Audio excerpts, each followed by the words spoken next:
All right, welcome back, everybody. Today we're gonna take a look at Savage He-Man. I am super fired up to get this guy because I was on my way home from work and I just decided, you know what? Let me pull off the highway and go to Target and see what they have. And I haven't done that in no exaggeration, well over 15 years. I want to say in 20 years, I haven't just, spontaneously gone to a toy store or a department store to the toy aisle to check out toys.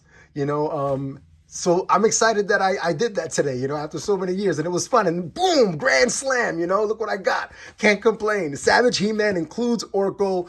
Awesome, awesome fig. The retail on this is about $35, and that is kind of like a lot. That's not cheap. That's a lot of money, but you're also getting two figs.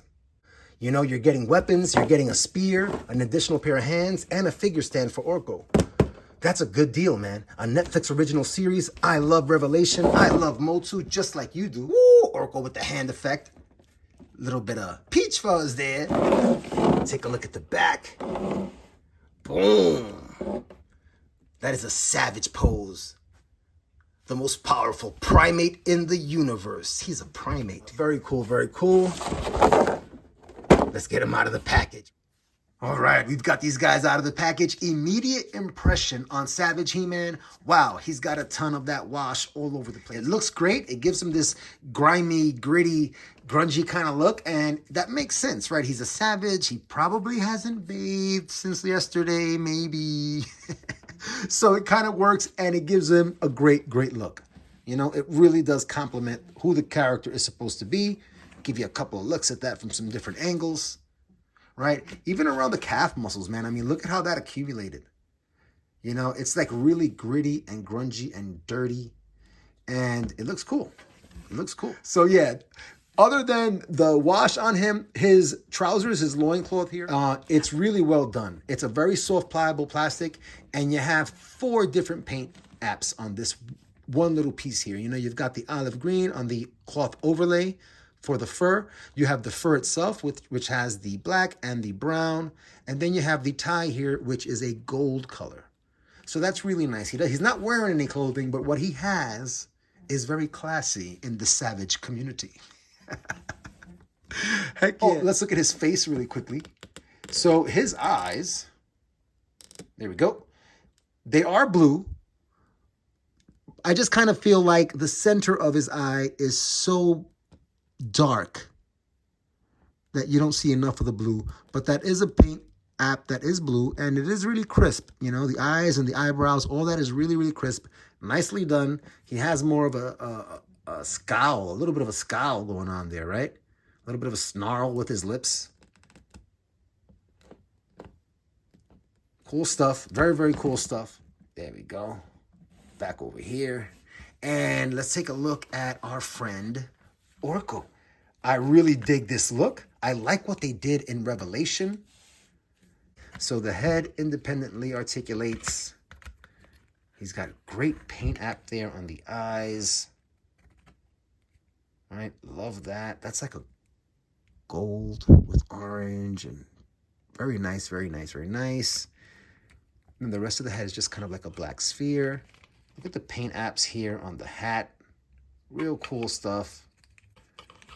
I love his purple scarf. Orko's arms come up and will give you about 90 degrees, and they'll also rotate for you. It's going to be hindered a little bit by the scarf, but I'm not taking that scarf off. I wonder, can I take off the head? Yep, pops right off.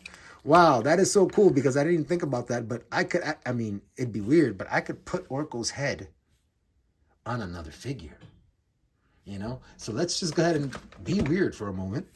Sorry. As we go to the comparison early. No theme here. The theme here right now is weirdness. We're going to do something weird. Oh, man, look at that. Wow, that is really weird. It's just really weird. And it won't sit right. Maybe if I put his scarf. Oh, we're off on a tangent, but that's okay because this is going to be fun. Oh, man, I might not be able to sit it. All right, there we go.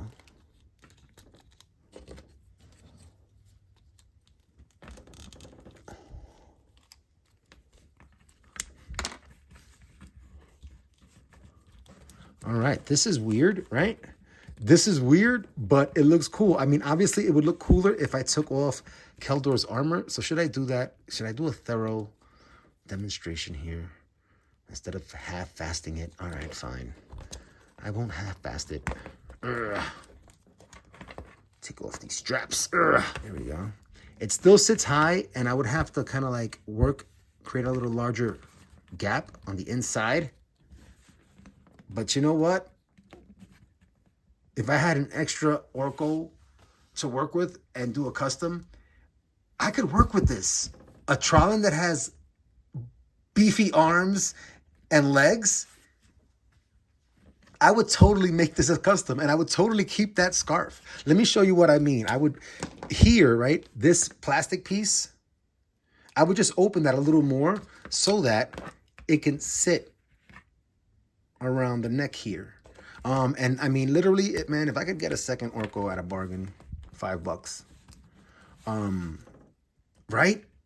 It'd work. I could see that happening. Somebody do it, please, and tag me in social media when you take a beautiful picture. Really nice. And I like the colors that they did for our friend there. Very, very cool. This is a very, very awesome pair.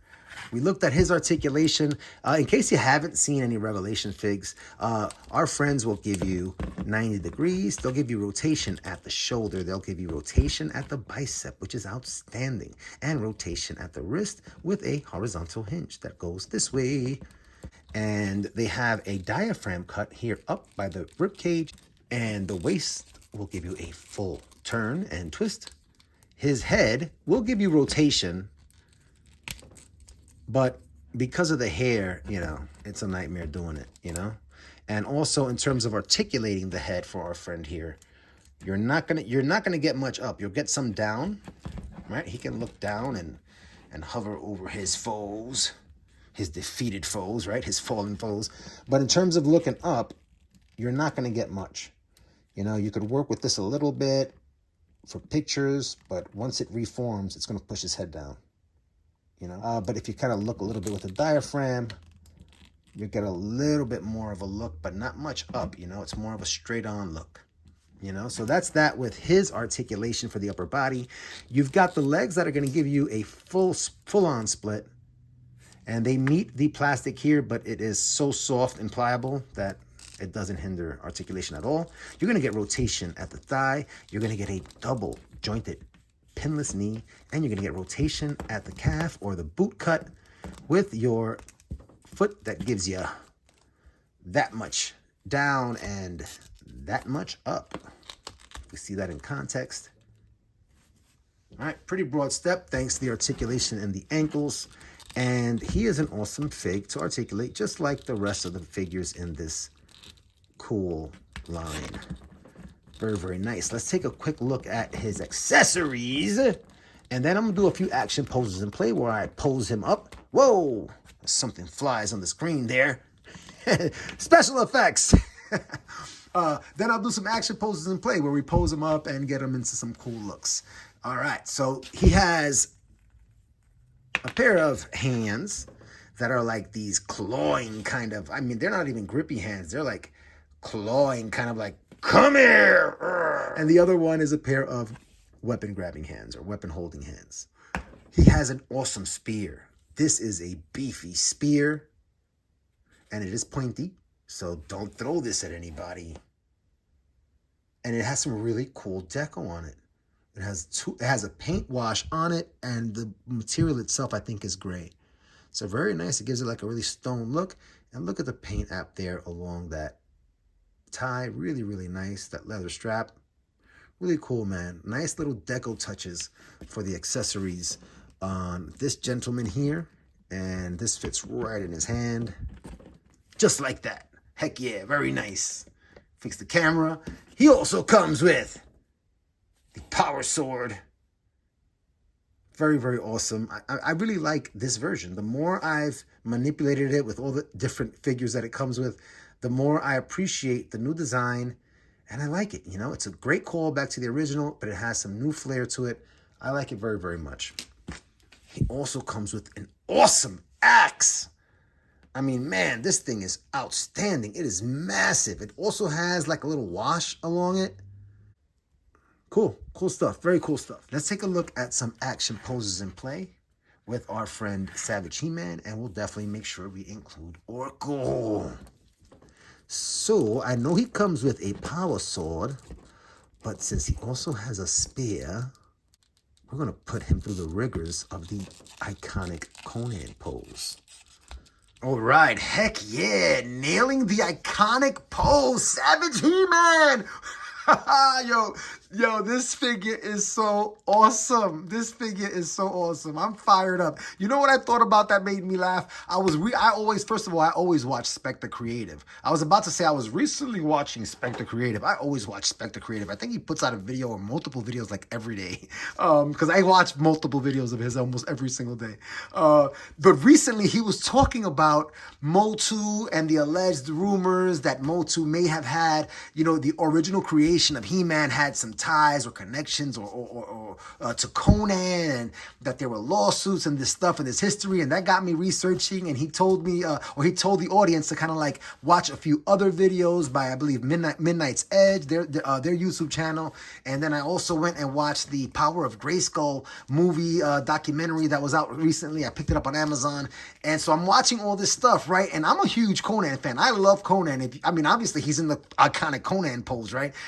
So just listening to all this intrigue unfold, you know what I mean? And all the connections, it just fired me up, because my whole life, I always felt like He-Man was like the cartoon Conan, you know what I mean? I always felt that as a kid. And to kind of like finally have all these things coming to light, I think it's so exciting, and it just adds to my excitement whenever I put a figure through the iconic pose from Conan. And here we are with Savage He-Man, which is like, if there are any connections, if there is any inspiration drawn across lines like that, or if there was, I should say, this is the character that is the embodiment of that inspiration, right?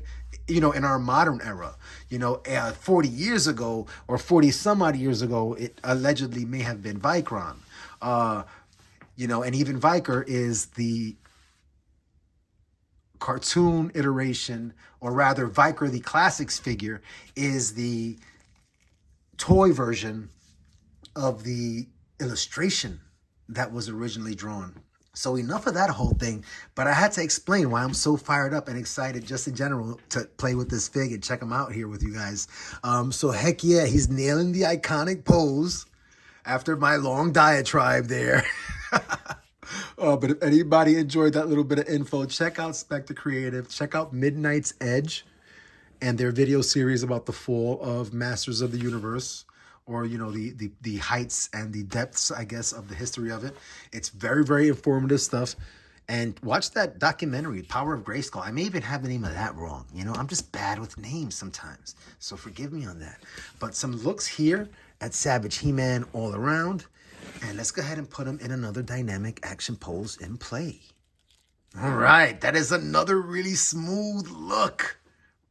This is a great looking fig, man. He is definitely a dude that is not afraid to get a little dirty when he's handling business. But as we look at all the crud all over him and in between his muscles. Really, really cool, really nice. All right. Very cool. Look at that. It would work really easily. It would obviously work perfectly with this axe because of that extra grip there. But it would also work with the spear if you wanted to set up some photos like that. But let's do an action pose and play with the axe since we have it here. Wow. Wow, that is a stunning, stunning look, man. Look at how dramatic that look on his face is. That's like an ideal pose, right? I'm definitely going to screenshot this.